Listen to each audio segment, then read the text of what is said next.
আসসালামু আলাইকুম international news বাংলায় আপনাদের স্বাগতম। শুরুতে থাকছে শিরোনাম। পারমাণবিক আলোচনায় পরোক্ষভাবে যুক্ত থাকছেন ট্রাম্প। যুক্তরাষ্ট্রের সঙ্গে আলোচনা করতে জেনেভায় আব্বাস আরাগচি। ট্রাম্প খামেনি বৈঠক কি সম্ভব? কারাগারে ইমরান খানের চিকিৎসা নিয়ে নাটক পরিবারের অনাস্থা। হামাসকে ৬০ দিনের আল্টিমেটাম দিল ইসরায়েল।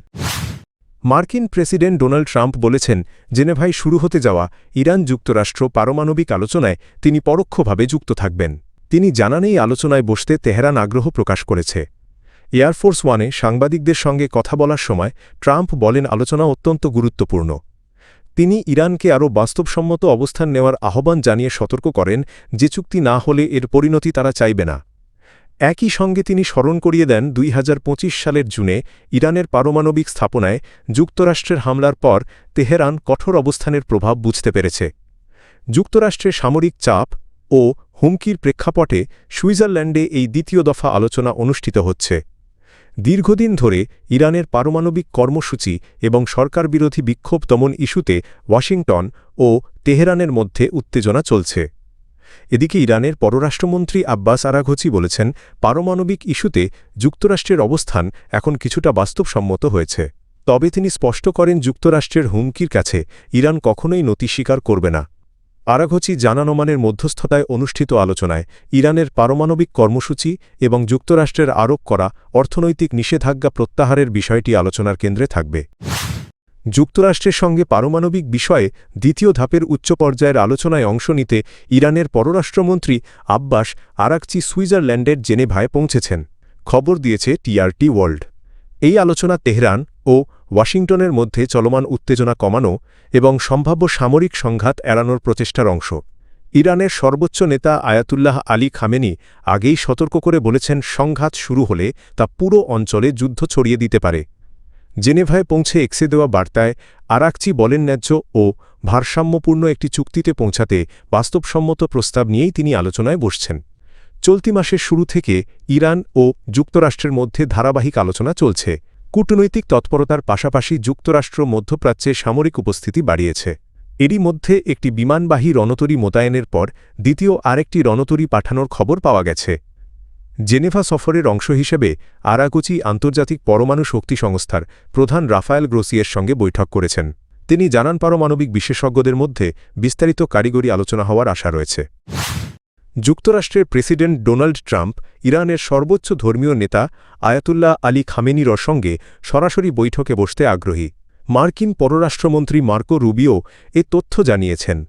এই ঘোষণা এসেছে এমন এক সময় যখন ইরানের পররাষ্ট্রমন্ত্রী আব্বাস আরাঘচি যুক্তরাষ্ট্রের সঙ্গে দ্বিতীয় দফার পারমাণবিক আলোচনা করতে সুইজারল্যান্ডের জেনেভায় অবস্থান করছেন। আলোচনার লক্ষ্য একটি নতুন পারমাণবিক সমঝোতায় পৌঁছানো, যা উভয় দেশের জন্য অর্থনৈতিক সুফল বয়ে আনতে পারে।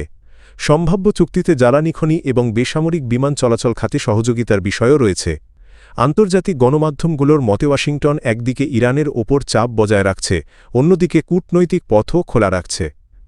এদিকে ইরানের সর্বোচ্চ জাতীয় নিরাপত্তা পরিষদের সচিব আলী লারিজানি বলেছেন, তেহরান যুদ্ধ চায় না, তবে ন্যায্য আলোচনার পাশাপাশি প্রতিরোধ সক্ষমতা জোরদার করাও তাদের কৌশলের অংশ। অন্যদিকে ইসরায়েলের প্রধানমন্ত্রী বেনিয়ামিন নেতানিয়াহু বলেছেন, সংকটের স্থায়ী সমাধানের জন্য ইরান থেকে সব ইউরেনিয়াম অপসারণ করতে হবে। কারাগারে থাকা পাকিস্তানের সাবেক প্রধানমন্ত্রী ইমরান খান এর চোখের দৃষ্টিশক্তি নিয়ে সরকার ও তার পরিবারের মধ্যে নতুন করে বিতর্ক তৈরি হয়েছে। সরকারি মেডিকেল বোর্ড দাবি করেছে, চিকিৎসার ফলে ইমরান খানের ডান চোখের দৃষ্টিশক্তির উন্নতি হয়েছে। তবে এ দাবি সরাসরি প্রত্যাখ্যান করেছেন তার বোন আলিমা খান। মঙ্গলবার আল জাজিরাকে দেওয়া এক সাক্ষাৎকারে তিনি সরকারি প্রতিবেদনের বিশ্বাসযোগ্যতা নিয়ে প্রশ্ন তোলেন। এর আগে আদালতে দাখিল করা এক প্রতিবেদনে বলা হয়েছিল, ইমরান খান এক চোখের প্রায় ৮৫% দৃষ্টিশক্তি হারিয়েছেন। পরে রাওয়ালপিন্ডির আদিয়ালা কারাগারে ২ সদস্যের একটি সরকারি মেডিকেল বোর্ড তার স্বাস্থ্য পরীক্ষা করে জানায়, চোখের দৃষ্টিশক্তি ৬/৩৬ থেকে উন্নত হয়ে ৬/৯ হয়েছে। তবে ইমরান খানের ব্যক্তিগত চিকিৎসক ডর আসিম ইউসুফ বলেন, তিনি নিজে রোগীকে পরীক্ষা করার সুযোগ না পাওয়ায় এই উন্নতির দাবি নিশ্চিত করতে পারছেন না। ইসরায়েল গাজায় নতুন করে যুদ্ধ শুরুর হুঁশিয়ারি দিয়েছে। দেশটি জানিয়েছে, আগামী ৬০ দিনের মধ্যে ফিলিস্তিনি প্রতিরোধ আন্দোলন হামাস অস্ত্র সমর্পণ না করলে সামরিক অভিযান পুনরায় শুরু করা হবে। সোমবার ১৬ ফেব্রুয়ারি জেরুজালেমে এক সংবাদ সম্মেলনে ইসরায়েলের মন্ত্রিপরিষদ সচিব ইয়োসি ফুটস বলেন হামাসকে সব ধরনের অস্ত্র এমনকি AK-47 রাইফেলও নির্ধারিত সময়ের মধ্যে জমা দিতে হবে। তিনি জানানেই ৬০ দিনের সময়সীমা নির্ধারণে যুক্তরাষ্ট্রের অনুরোধ ছিল। ইসরায়েলি কর্তৃপক্ষ জানায় নির্ধারিত সময়ের মধ্যে অস্ত্র সমর্পণ না হলে ইসরায়েলি প্রতিরক্ষা বাহিনী আবারও পূর্ণমাত্রার সামরিক অভিযানে যাবে। অন্যদিকে হামাস অভিযোগ করেছে ইসরায়েল যুদ্ধবিরতির শর্ত ভঙ্গ করছে। তাদের দাবি সীমান্তে কড়াকড়ি আরোপ করা হয়েছে এবং অসুস্থ ও আহত ফিলিস্তিনিদের চিকিৎসার জন্য বাইরে যেতে বাধা দেওয়া হচ্ছে। হামাসের তথ্যমতে রাফা ক্রসিং দিয়ে এখন পর্যন্ত মাত্র ৮১১ জন গাজা ছাড়তে পেরেছেন, যেখানে প্রত্যাশিত সংখ্যা ছিল প্রায় ২৮০০ জন।